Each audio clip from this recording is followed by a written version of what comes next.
sing tulus disalehne wong tuane mergo padha domyo tresnaku ora dipercaya nanging iki kudu apa wong bagus waputani hati aja nganti kowe lenjani janji tak bukteni aku bisa gawe uripku mulya senajan rekoso aku lilo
bagus baputane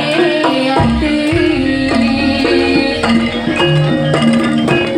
aja nganti kowe janji tak bukteni aku bisa gawe uripku mulya senajan rekoso aku lilo